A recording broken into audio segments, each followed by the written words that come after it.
This video is sponsored by Cooper University Healthcare.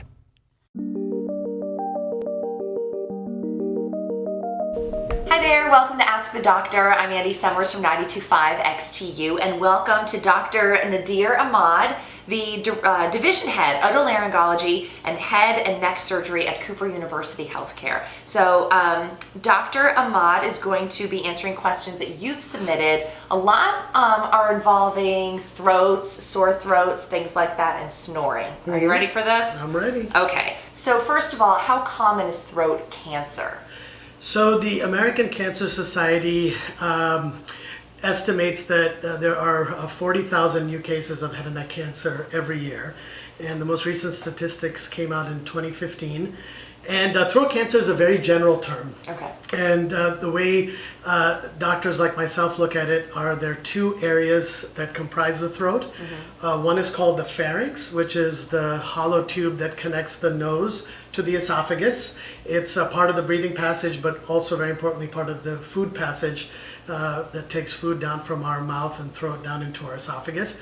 And in front of the pharynx is the larynx, and the larynx is commonly known as the voice box. So the pharynx and larynx are the two components of the throat. They kind of sound like they're from Dr. Seuss. They do, okay? they Yeah, certainly okay. do. And a lot of people pronounce them larynx and pharynx, and I always make sure to correct them by saying Yes. it's pharynx and larynx. But in normal people's vocabulary, that just means throat cancer. Right, okay. So do you have a good chance of living if you're diagnosed with throat cancer? So, I mean, before I answer that, obviously, depending on the type of cancer you have, I mean, different people have different types of cancer, and sometimes they have the same type of cancer, but they respond to treatments differently. So it's, in order to, it is a very general term to say, can I live or not live with throat cancer? But from our experience, many of our patients are able to get excellent treatment, and oftentimes with the intent for cure.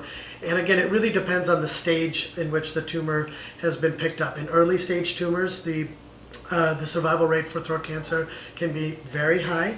And with a specific subset of throat cancer, which are what's called HPV related, the 5-year survival from those types of cancers can be greater than 90%.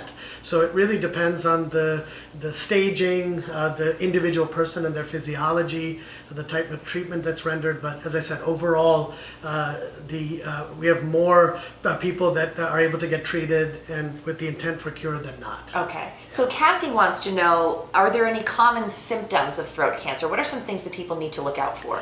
So amazingly, the common symptoms of throat cancer are the common symptoms of the common cold or other just very benign and general throat ailments.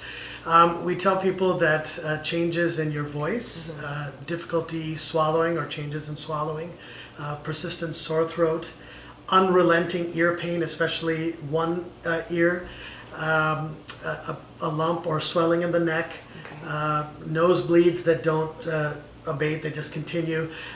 These are the common types of symptoms that can be associated with throat cancer. Unexplained weight loss also. So they are common, but strangely enough, they're not oftentimes specific for throat cancer. Right, okay. So doctor, are there new advances in the diagnosing and treatment of head and neck cancers? So in terms of the diagnosis of head and neck cancers, we still rely strongly on a comprehensive head and neck examination, taking a good history, and then ordering tests like an ultrasound, CT scan, MRI, or PET scan.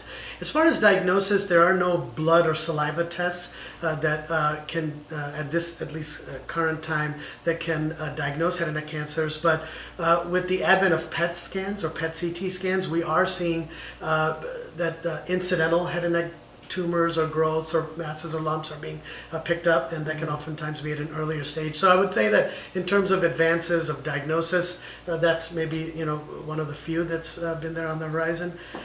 With respect to treatment, however, we've had remarkable advances.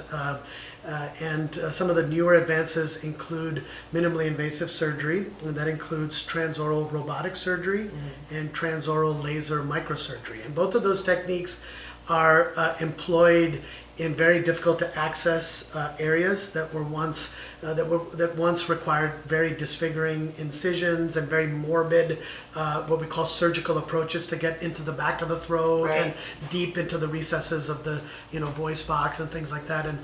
And so now we have those wonderful techniques at our disposal. And then we also have what's known as endonasal endoscopic surgery, for which we do conventional sinus surgery, but we also remove very complex tumors within the nose and in the skull base, which is the interface between the nose and the brain. And so these are the main surgical advances.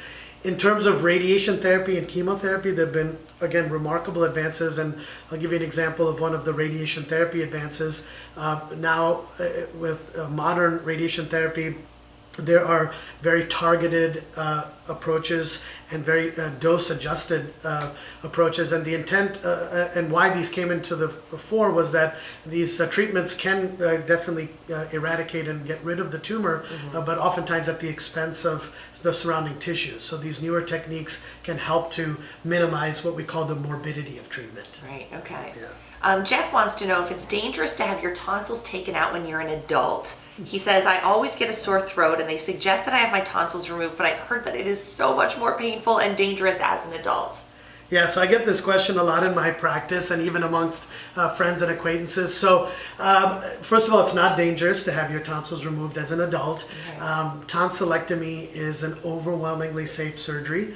And so whether you're an adult or a child, the danger aspect is very, very minimal.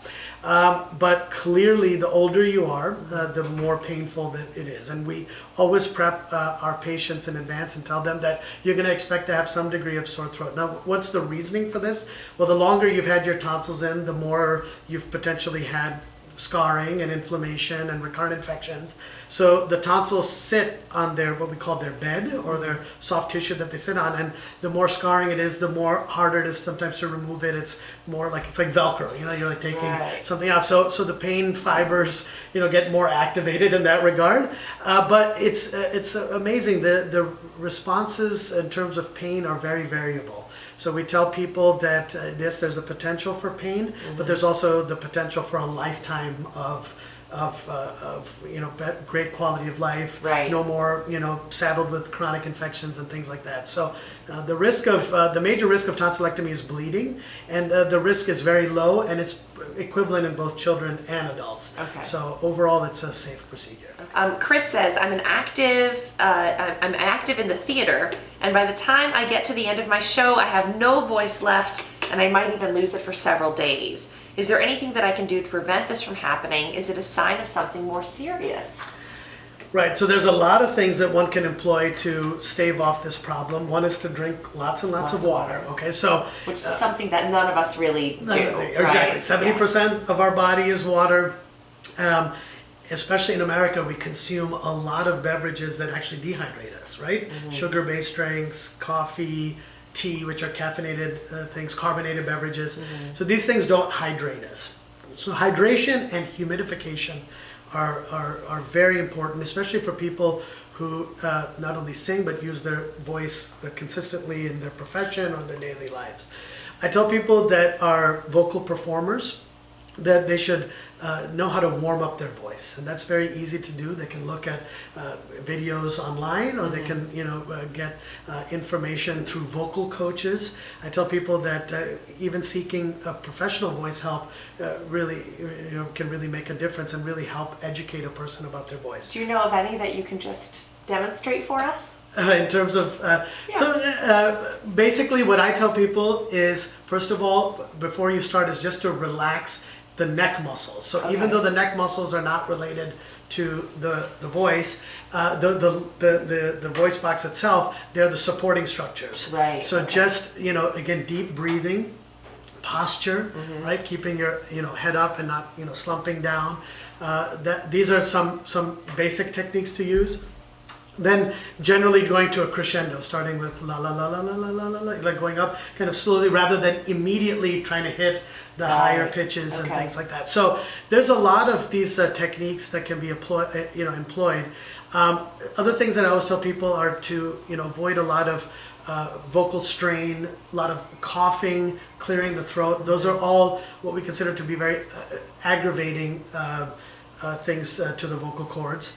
Some other things that are very useful are to employ periods of voice rest. Okay. When you're not singing or using your voice excessively. So that can really help. And certainly not to use your voice when it is already strained or been affected. It's sort of like orthopedic injuries, right? Orthopedic injuries, everybody tells us to stay off an ankle that's been sprained or swollen. In a similar vein, to definitely decrease voice use and employ other techniques of communication such as writing or gesturing. That's important. And then finally, if you have reflux, which can be a big either provoking or aggravating cause for the voice, that should be adequately treated both by diet and lifestyle as well as medications under the care of a doctor. Okay, very good. Good. Thank you so much, Dr. Ahmad. Thank you for your time today. Thank you for having me. Thank you so much for all of your questions. If you'd like to learn more about the otolaryngology department here, if you have any other questions, make sure you check out our other Ask the Doctor videos. You can visit them at cbsphilly.com/CooperDocs. This video is sponsored by Cooper University Healthcare.